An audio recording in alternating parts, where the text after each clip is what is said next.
Donc bah, du coup, il y en a 2. N'hésitez pas à en poser des questions, hein, je pourrais, j'espère y répondre.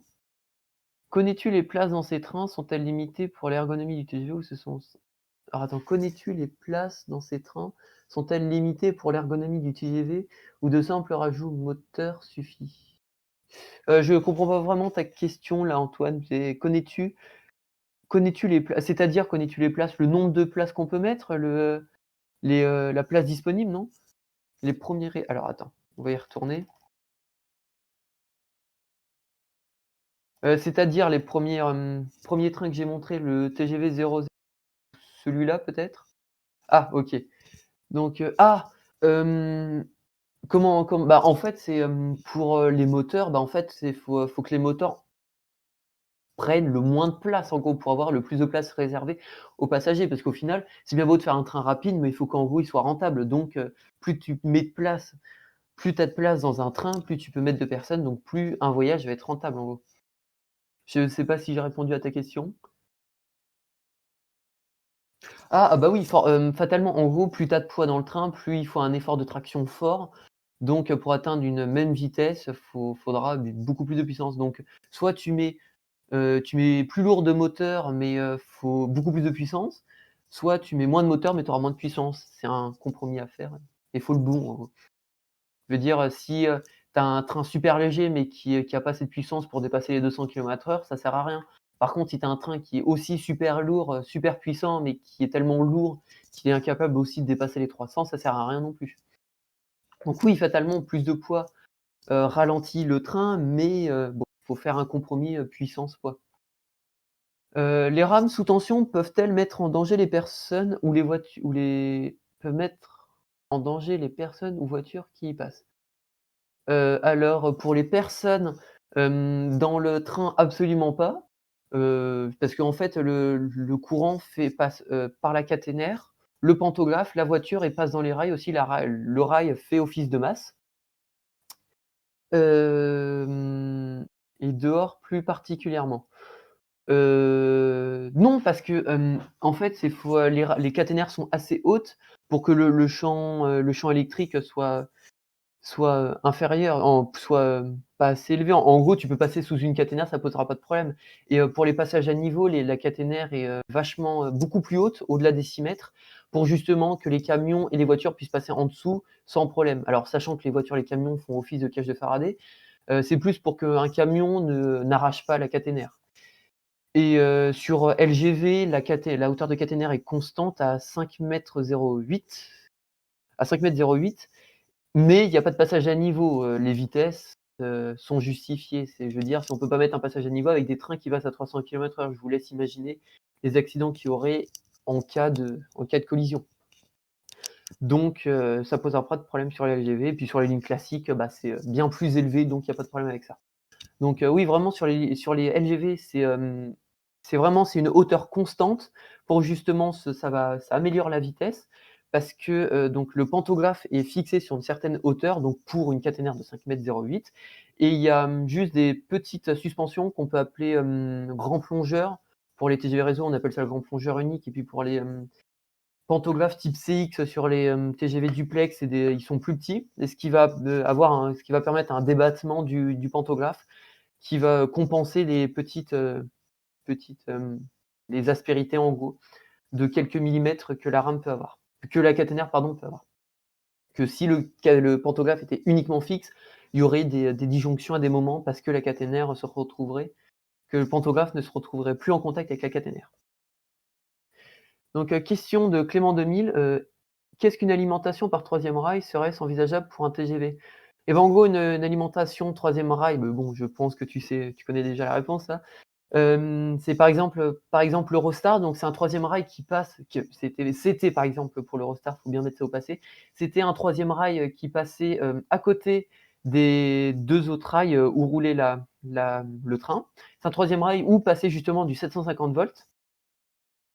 Hem et donc ce sont des patins qui sortent de la motrice et qui vont, frotter sur ce troisième rail pour capter le courant et non, c'est pas du tout envisageable parce que déjà, pour des rails comme ça, la tension est limitée parce que, pour des problèmes de sécurité déjà et puis, pour des problèmes de sécurité surtout et que, plus ta tension est basse, plus tu dois pomper de grandes, intensités pour tirer des trains et oui, en gros, c'est à cause des arcs électriques, dû au frottement du patin et à cause de parce qu'il peut y avoir plein de poussière et des trucs comme ça qui se posent dessus. Plus ta tension est basse, plus l'intensité est haute et pour tirer une charge, on va devoir pomper énormément d'ampères. C'est pour ça, par exemple, que le 1500 volts en France, est assez, délicat à utiliser parce que pour des trains de fret extrêmement lourds, on est tout de suite obligé de pomper, 3000 ampères, par exemple, ce qui, et si la traction est faite comme un bourrin et mal faite, en gros, on peut faire fondre la caténaire et l'arracher complètement. Donc ce qui provoque, énormément de problèmes sur la ligne parce que les trains ne peuvent plus rouler, ça provoque un danger également pour les usagers si, c'est un train de voyageurs et ça provoque aussi, bah, une fermeture de la ligne pendant plusieurs heures, pour réparer, la caténaire. Donc c'est pour ça que progressivement, par exemple, on est passé aux 25 000 volts, alternatifs, ce qui est beaucoup mieux parce que certes la tension est bien plus élevée, mais les intensités sont bien plus faibles pour une même puissance. Donc il y a beaucoup moins de risques de faire fondre la caténaire. Je dis pas que le risque est de 0 parce qu'il y a quand même 800 ampères qu'on peut tirer, mais il est beaucoup moins élevé. Par exemple, pour le record de 1955, donc qui a été à 331 km/h, c'est la rame, c'était un parpaing, je vous le dis tout de suite, c'était une motrice avec, 3 wagons, derrière. Ils ont, pour atteindre les 331 km/h, ils ont pompé jusqu'à 4500 ampères. Autant dire que la caténaire était rincée à la fin, le pantographe faisait des arcs électriques dans tous les sens. À la deuxième marche, ils ont fait fondre le premier pantographe, ils ont dû soulever le deuxième et au moment où le deuxième a touché la caténaire, ça a fait comment ça s'appelle? Un dégagement, ça a fait du feu, quasiment un feu électrique sur, je sais pas combien sur je sais pas combien de centaines de mètres. Mais bon, il faut bien se rendre compte qu'à l'époque, la caténaire était pas faite pour, la ligne était pas faite pour, parce qu'on était dans la ligne des Landes qui est limitée à 160 ou 200 km/h et on a atteint 331 km/h. Et en plus, la rame, c'était un parpaing niveau aérodynamique, c'était un bloc en fait, c'était un cube, un pavé plutôt. Donc ça prenait l'air de l'arrière, ça faisait une traînée monstrueuse, à l'arrière aussi et ça prenait l'air à l'avant, de façon toute droite. Donc ils ont essayé, mais après bon, on est en 1955, et pour l'époque, 331 km/h, une, c'est une prouesse technologique. Il faut bien se rendre compte que pour aller à 320 km/h, un TGV doit avoir, 6 mégawatts de puissance. On doit avoir 6 mégawatts avec l'aérodynamisme d'un TGV. Là, on n'avait, aucun aérodynamisme et on a roulé à 331, donc avec le calcul de la puissance, les 4500 ampères sous 1500 volts sont justifiés complètement. Et autant dire que la caténaire, a été fortement abîmée. Je crois qu'ils ont dû la remplacer après, quoi. Antoine, la tension, courant et cetera sont fournis comment? Ça demande beaucoup de jus des fournisseurs électriques, par quels moyens?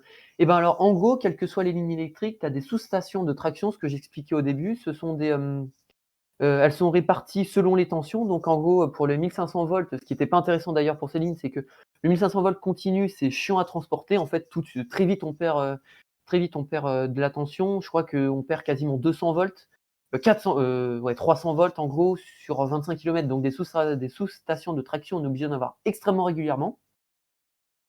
Alors qu'avec le 25 000 volts, alternatif, on peut en avoir beaucoup moins. Elles peuvent être beaucoup plus étendues et en plus, on a une nouvelle technique, 2 fois 25 000 volts, où il y a un deuxième câble, conducteur, qui passe à côté de la caténaire qui permet, de diviser par 2 encore les sous-stations de traction et en plus, les diminutions de tension, sont, moins contraignantes. Je veux dire, un TGV peut capter 24 000 volts, ça ne va pas être problématique. Il peut capter 26 000, pardon, volts, ça ne va pas être problématique non plus. Donc voilà, ça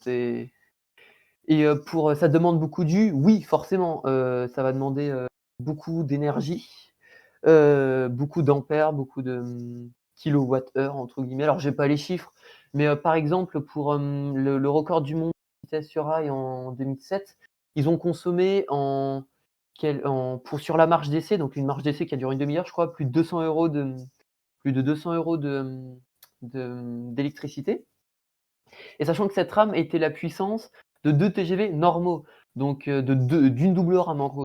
Donc je vous laisse imaginer le nombre de rames et de doubles rames qui circulent sur le réseau tous les jours multiplié par, par, toutes les lignes et le nombre de jours, tout de suite, ça fait beaucoup de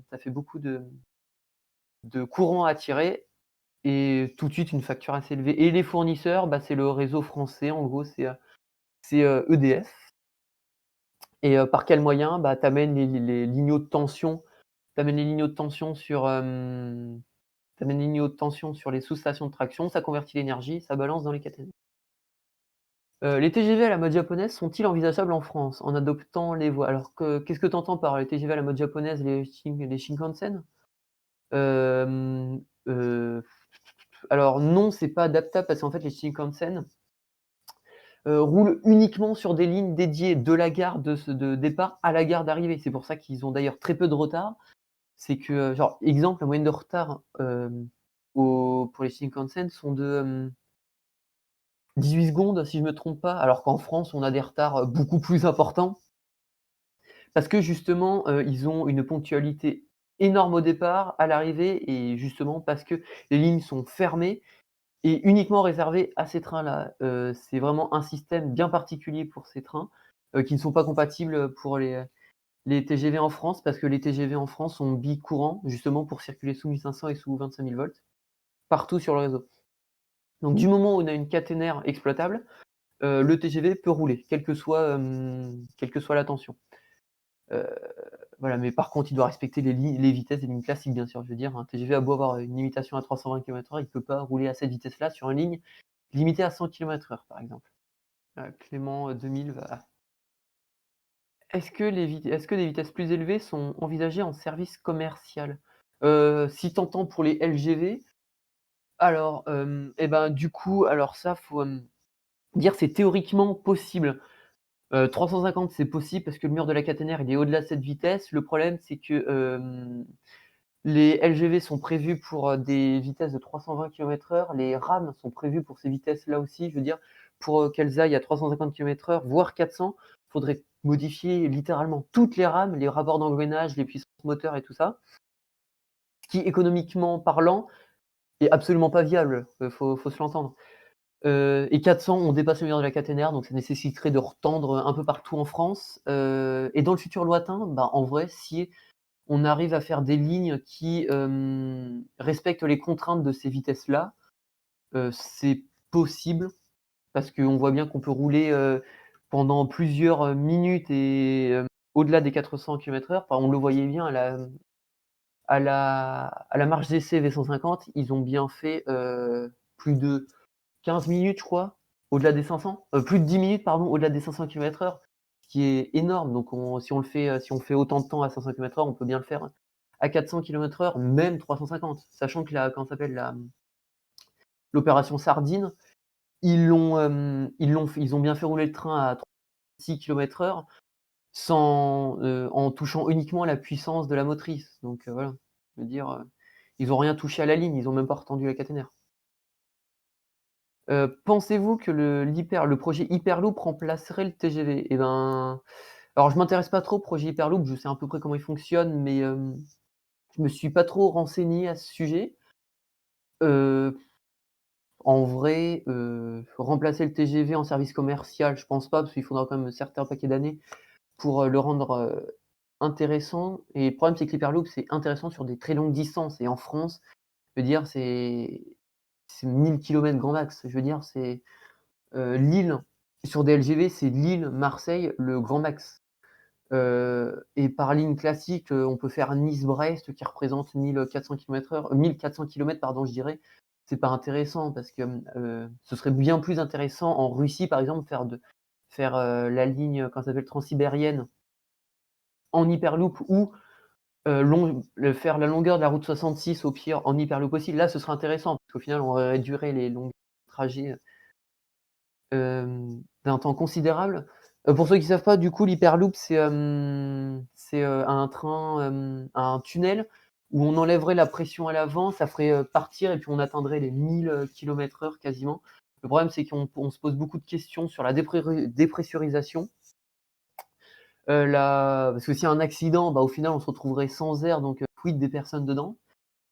L'accélération aussi, parce que est-ce que des corps pourraient accepter, une accélération à 1000 km/h? si aussi il y a un souci, je veux dire, imaginons que le tunnel ait une défaillance à un endroit, bah, qu'est-ce qui se passe? Imaginons que ça se passe dans une ville, que je veux dire le tunnel rompt littéralement au milieu de la ville. Qu'est-ce qui se passe? On va se retrouver avec un projectile, un projectile de plusieurs tonnes qui va à 1000 km/h, que ce soit dans une ville d'ailleurs ou dans le désert. Qu'est-ce qu'on va faire dans ce sens-là? Alors que 300 km/h, c'est encore pas raisonnable, mais je veux dire, c'est, je veux dire pour un accident, je veux dire, ça va pas comme les LGV, il y a pas des LGV à 300 km/h qui passent dans les villes, ça va pas être trop problématique. Je veux dire, c'est le TGV, il s'écrase dans une, il s'écrase sur une autoroute par exemple, il fait encore, quelques dizaines de kilomètres et puis c'est bon. Alors qu'un hyperloop, bah, je veux dire, c'est si le tunnel est surélevé, bah, le truc il part en ligne droite et puis où est-ce qu'il atterrit, quoi? Donc voilà ce que disait Clément, c'est, je veux dire, le TGV, c'est bien, ça fait ses preuves, je veux dire, c'est un train qui roule à ces vitesses-là depuis 1981, c'est un train qui est très bon et puis je veux dire, on lui a fait quand même gagner 40 km/h en 39 ans, donc ce qui est vraiment bien. Donc non, pas en 39 ans, pardon, en 41 ans.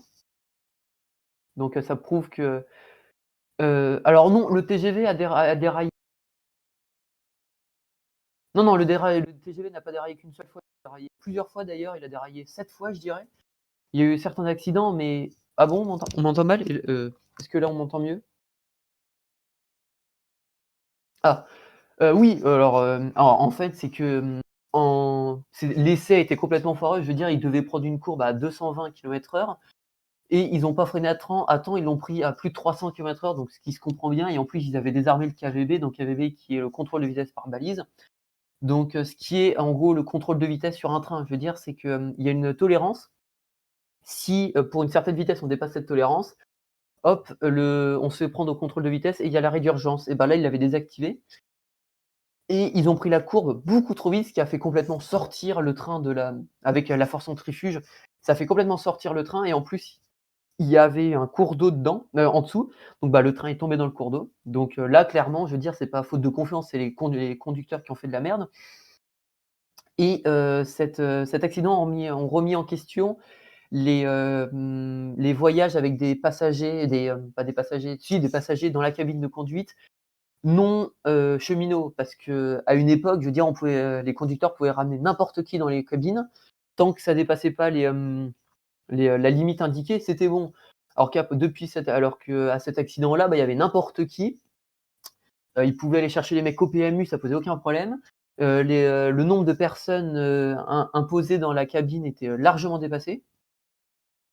Donc vous concevez bien que distraction du conducteur, tout ça, c'est pas super.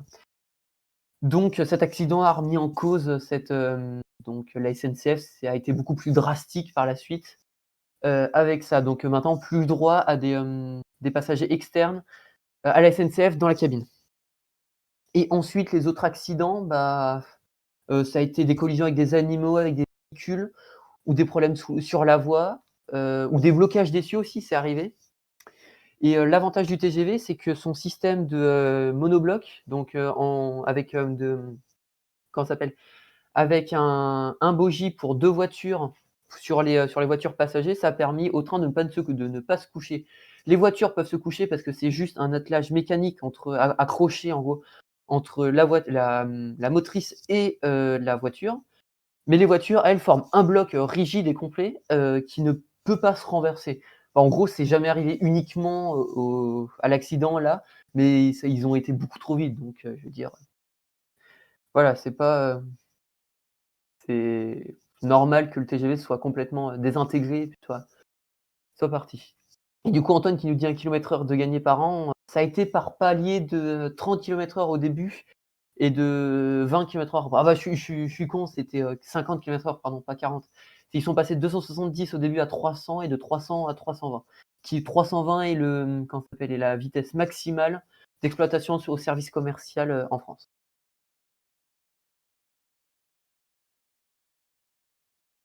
Ah oui, ah bah, alors là, clairement, le TGV, c'est un des moyens de transport les plus sûrs. Faudrait voir, mais à mon avis, il est au niveau du nombre de morts, il est au-delà comment ça s'appelle? Bien au-dessus comment ça s'appelle? Des avions, hein. Heu, je veux dire le nombre de morts est ridiculement faible. Je veux dire si on enlève cet accident, des essais là, je crois qu'il y a eu aucun mort, si je me trompe pas, hein, il y a eu aucun mort, en service commercial sur un TGV. Je veux dire, parce que pour en avoir un de mort en service commercial sur un TGV, il faudrait vraiment qu'il y ait un énorme accident. C'est ce qui s'était passé, sur un ICE allemand, je crois, donc ICE qui est l'équivalent du train à grande vitesse en Allemagne. En fait, ils avaient un système de ceinture sur les bogies, sur les roues, qui offrait une très bonne un très bon confort, pardon, sur la rame, parce que l'ICE, c'est un train qui est reconnu extrêmement confortable, bien plus que le TGV. Et en gros, il y a une ceinture un jour qui s'est détachée avec la force centrifuge. Elle est partie, toute droite, elle est rentrée dans la voiture. Donc au début, les gens, bah, ils ont vu ce truc rentrer à une vitesse monstrueuse dans la voiture. Ils savaient pas ce qui c'était et le problème, c'est que, bah, quelques kilomètres plus loin, il y avait des aiguilles. Donc autant des aiguilles, quand tout est normal, on peut les passer à 450 km/h, même 500. C'est ce qui s'était passé, par exemple, à la gare de Vendôme ou même à une gare, pendant la marche d'essai, la V150. Ils l'avaient passé à plus de 500-530 km/h sans aucun problème. Le problème, c'est que sans cette ceinture, bah, on avait une roue qui se retrouvait, incomplète et du coup, bah, au moment où ils ont passé cette, aiguille, bah, le train, il a complètement déraillé et il y avait un viaduc après, les voitures se sont pris le viaduc de plein fouet, ça a fait un accordéon. Donc c'est le train s'est rentré en accordéon et il y a eu pas mal de morts. Il y a quelques voitures à l'arrière qui ont entre guillemets «survécu», je veux dire qui sont restées dans l'axe des rails, mais sinon à l'avant ça a fait un accordéon et ça s'est pris, de plein fouet le pont. Est-il vrai qu'il est, aussi l'un des moins polluants ou c'est une idée reçue, un cliché? Alors, en soi, le TGV, c'est une traction électrique, donc il émet extrêmement peu de CO2, mais après, il faut voir derrière comment l'énergie est produite. Or, en France, l'énergie est nucléaire, donc au niveau rejet de CO2, bah, on est extrêmement faible, quoi. Je veux dire, je crois, annoncé sur l'application SNCF, je crois que c'est, pour une traction électrique, c'est 60 grammes de CO2, au kilomètre. Non, attendez, oui, mais pour 60 grammes de CO2 au kilomètre, mais pour le train entier. Alors qu'il y a des SUV qui peuvent transporter 5 personnes, qui polluent plus que ça, quoi, qui polluent le double. Donc bon, je veux dire, voilà et donc peut-être quand la bombe a pété, ah bah oui, l'attentat, alors là, j'en ai aucune peut-être, bah, sûrement, je veux dire, parce que c'est connu cet attentat, mais là, j'en ai pas vraiment idée. Mmh. Ah bah oui, je veux dire, c'est ce qui s'était passé là, c'était pas adapté pour les hautes vitesses. Je veux dire, le train il roulait à km/h. C'était un ICE 1 ou 2, 1 je crois, donc encore les, 2 motrices qui encadraient les 8 voitures ou les 10, je sais plus. Oh, je sais plus pour les ICE 1 et en gros, la ceinture s'était complètement disloquée, c'était rentré dans le train et puis à la première aiguille, premier appareillage sur la voie, bah, le train il est parti. Pour la petite histoire sur les CE, quand ils, mettent ces roues dangereuses, c'était des roues en un seul bloc et ils ont dû les changer car ça faisait un boucan insupportable, dans les voitures. Voilà, c'était pour le confort. Donc voilà, pour le confort, bah, ça a été au détriment de la sécurité. Mais bon, je sais pas s'ils le savaient vraiment à l'époque, quoi, je veux dire. Ou alors ils le savaient pour des fautes de budget, tu vois? Ah oui et au passage, j'ai, mis les sources à la fin, hop, pour ceux qui veulent. Donc c'est surtout les liens de toutes les images parce que, les images, elles sont, comme il y a très peu d'images libres de droit sur des trains, voilà, donc j'ai mis les liens. Oui, important. Ah bah oui, forcément, faut toujours citer le travail des autres. Je veux bien aller faire les photos, mais bon, faut me trouver une gare TGV à proximité de chez moi, hein. Donc bon et du coup, bah oui, après l'accident, ils étaient obligés de changer les roues, hein, ça va de soi. Donc si, tu aurais dû demander.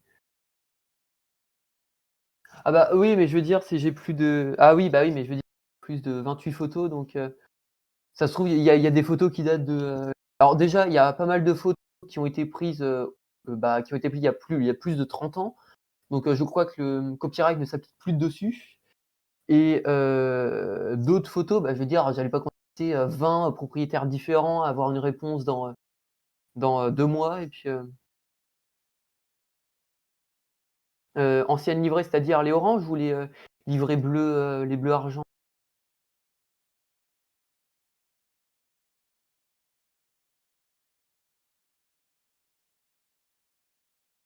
Et puis aussi, il y a pas mal de photos qui viennent de Wikipédia qui sont en licence Commons Creative, donc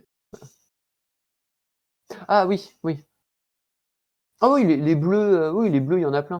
En général, quand les Paris-Marseille, il y en a encore, certains qui sont bleus.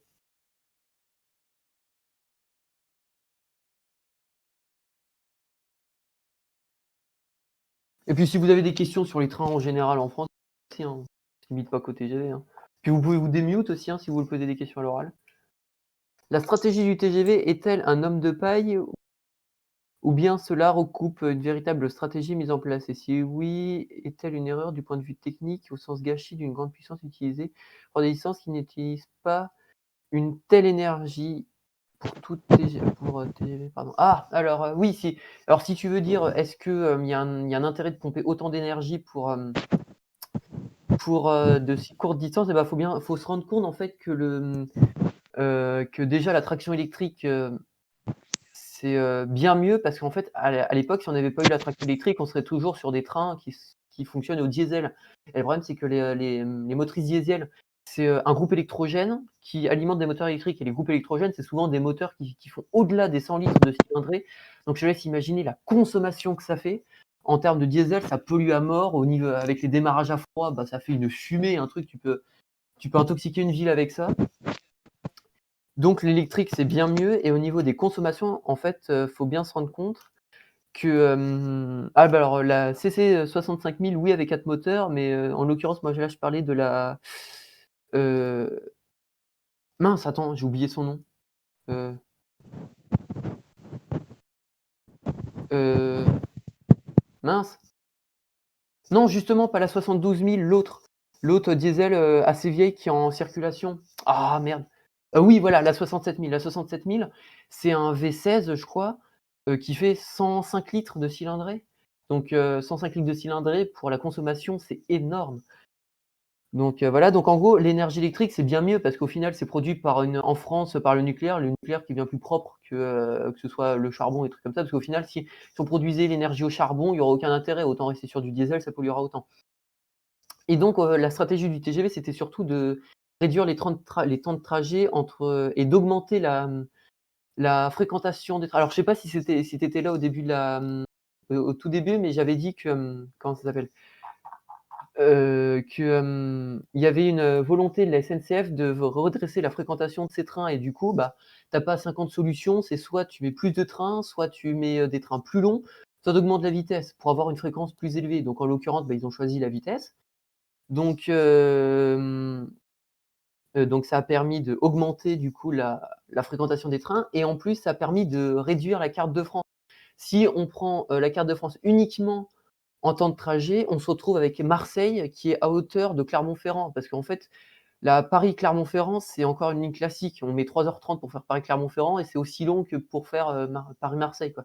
Donc on se retrouve à Marseille à hauteur de Clermont, Tours et ça rapproche de Paris avec Bordeaux, parce que la LGV a été terminée. Lille, bah, se descend vers Paris, Strasbourg revient vers Paris. Au final, on se retrouve avec une carte de plus en plus petite. Et donc ça permet pour des villes éloignées, d'être de plus en plus compétitives. Par exemple Bordeaux, bah, Bordeaux avant, fallait beaucoup plus de temps, parce que la LGV Atlantique s'arrêtait à Tours. Alors que maintenant, bah, des cadres, par exemple, peuvent faire, oui, maintenant Bordeaux, je crois que c'est à non 2 heures de Paris, pas 1 heure. 1 heure, c'est pas ça me paraît court quand même. C'est à 2 heures de Paris. Ça permet à des cadres, par exemple, bah, de partir à 6 heures de Paris, être à 8 heures à Bordeaux et d'assister à un conseil d'administration de son entreprise ou vice versa, d'aller chercher des investisseurs à Paris, par exemple. Donc ça permet de faire une et ça permet en fait de décentraliser le pays, c'est surtout ça en fait. Hem, du coup, le tout TGV, cela coince surtout d'un point de vue économique dans le sens où l'on veut que ce soit rentable et ça l'est pas forcément. Oui, voilà, en fait, c'est je veux dire, dans un monde parfait, toutes les lignes en France, faudrait que toutes les villes soient reliées par le TGV. Le problème, c'est que ce serait dans un monde parfait. Une LGV, c'est un prix exorbitant à faire, c'est plusieurs dizaines de millions d'euros au kilomètre. Faut se rendre compte que c'est un terrain à planir et à sonder. c'est, des fois des digues à faire, des tunnels à creuser. Il faut aplanir le sol, l'aplanir s'il est gorgé d'eau, s'il y a des, cavités. C'est, des tonnes et des tonnes de ballast à mettre. C'est des kilomètres de, comment ça s'appelle? De rails en acier et des traverses à mettre. C'est, un nombre incalculable en plusieurs dizaines de milliers de poteaux de caténaires à mettre et des dizaines de milliers de kilomètres de fils de cuivre à tendre donc et de gares à faire, des sous-stations de traction, des systèmes informatiques, dans tout ça et des fois et ben, on construit des lignes et c'est pas rentable et je veux dire, c'est qu'il y a ce, la LGV, Tour, la prolongation de la LGV Atlantique jusqu'à Bordeaux, bah, on a fait, la SNCF, on a fait un pataquès en disant, c'est bien», mais au final, bah, dans les premières années, bah, elle a pas été rentable. Donc alors après maintenant je sais plus comment c'est, mais bon, toujours, il faut toujours, il y a toujours une énorme étude de marché avant une LGV pour voir si elle sera rentable ou pas. Parce que c'est un sachant que la SNCF a déjà plus de 300 milliards de dettes, ça sert à rien qu'elle s'endette encore plus pour des lignes qui seront, rentables sur, au-delà du, comment ça s'appelle? De leur monopole. Je veux dire, c'est si la ligne est rentable en 80 ans, c'est pas la peine, quoi. Donc voilà. Ouais, le TGV, c'est surtout pour, décentraliser le pays, c'est surtout ça. Parce que je veux dire, c'est qu'avant, les 2 plus grandes villes du pays, on les reliait en 8 capitales, hein. Donc c'était pas vraiment intéressant. Alors que, bah, maintenant, c'est sûr que c'est plus intéressant de relier les 2 plus grandes villes du pays, n'en déplaise aux Lyonnais, hein, de relier les 2 plus grandes villes du pays en 3h30, tu vois? Donc bon et puis, mais bon, faut que ce soit viable, quoi. Et du coup, oui, voilà ce que montre Antoine, hein, c'est Saint-Pierre-des-Corps Tours maintenant, Montparnasse, Saint-Pierre-des-Corps qui est encore dans la LGV Atlantique, je crois. C'est 1 heure et on rajoute 1 heure, pour faire, heu Saint-Pierre-des-Corps, Bordeaux, ce qui fait 2 heures. Faut bien se rendre compte que relier Paris-Bordeaux en 2 heures, c'est, que dalle aussi, hein. Je veux dire, c'est un temps qui est extrêmement faible. Et puis si vous avez d'autres questions, plus tard, n'hésitez pas à me les poser, hein, je serai là pour y répondre. Ou même à Clément 2000 d'ailleurs, parce que lui aussi il s'y connaît. Oui, mais après le fait de s'y connaître un petit peu, ça c'est déjà beaucoup plus que la plupart du temps, parce que je suis sûr il y a énormément de personnes au final qui ne s'intéressent pas plus que ça au train, donc au final. À quand la ligne, Toulouse-Paris? Eh ben, en ligne classique, elle est déjà là, c'est les Intercités ex-Théoz. Donc, pour rappel, les Théoz, hein, c'était les, grandes lignes françaises non TGV. Hem, mais le problème, c'est que c'est long, quoi. C'est Toulouse, Limoges, heu, non, ouais, Orléans, si je me trompe pas, puis Paris. Donc ça fait un sacré détour, c'est une sacrée longueur au final. Mais bon, je sais pas si, à mon avis, ce serait moins long de faire, Paris-Bordeaux, Bordeaux-Toulouse que Paris-Toulouse en intercité maintenant. Pareil pour la ligne Clermont-Paris, hein. Je veux dire, j'habite dessus, j'habite sur une des grandes gares qui est desservie par cette ligne-là. Je veux dire, c'est qu'on met autant de temps pour faire Paris-Nevers, qui fait 250 kilomètres, que Paris-Bordeaux. Et on fait autant de temps pour faire Paris-Clermont-Ferrand que Paris-Marseille. Il faut bien se rendre compte, hein. Bien se rendre compte des distances, des différences que ça fait.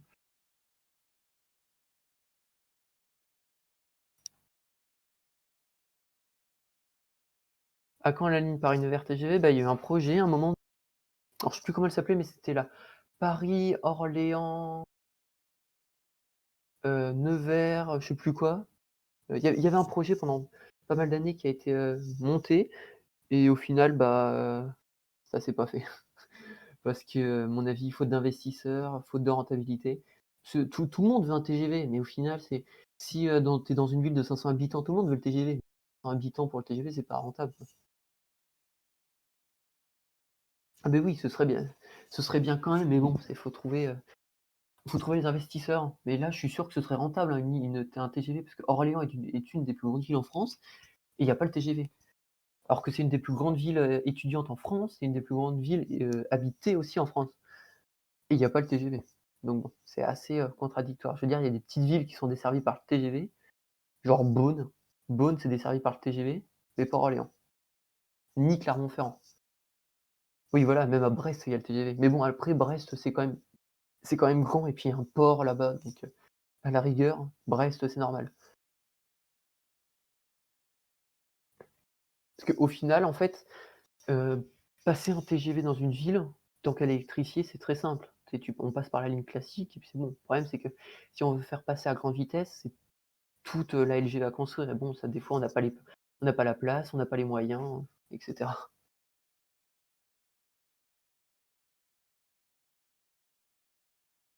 Attendez, juste pour, vous donner un exemple, j'aimerais bien voir LGV, on va faire la recherche en même temps, savoir le prix. Heu,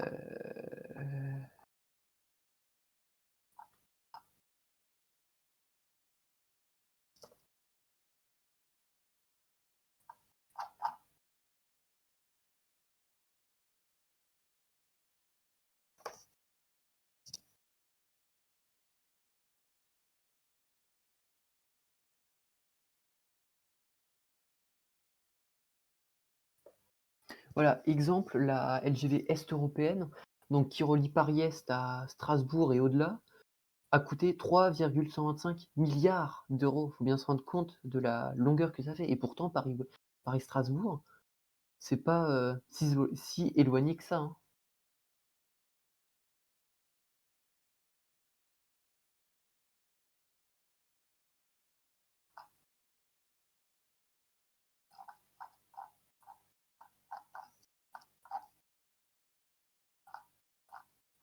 Pareil pour la LGV, Sud-Est Europe Atlantique, donc de Paris jusqu'à Bordeaux, là on est à 7,8 milliards d'euros. Bien se rendre compte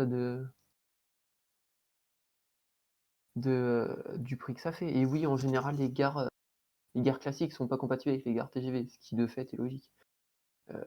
Par exemple, sur la LGV, Méditerranée que je prends assez régulièrement, les gares de Valence, de Lyon-Saint-Exupéry, de Aix-en-Provence TGV et de Avignon TGV, c'est une gare spécialement conçue pour le TGV et après il y a des navettes, que ce soit en TER, en tram, en trucs comme ça, qui font, cette gare, la gare centrale de la ville.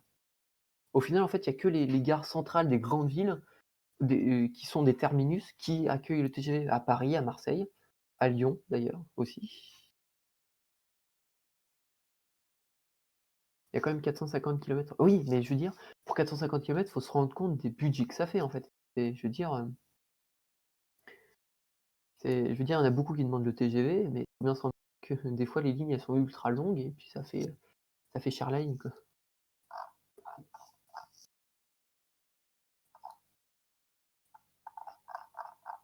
Oui, bah, voilà, si, je veux dire, si on faisait Paris-Clermont, heu, ce serait, dans ces prix-là, hein, on serait à 7-8 milliards.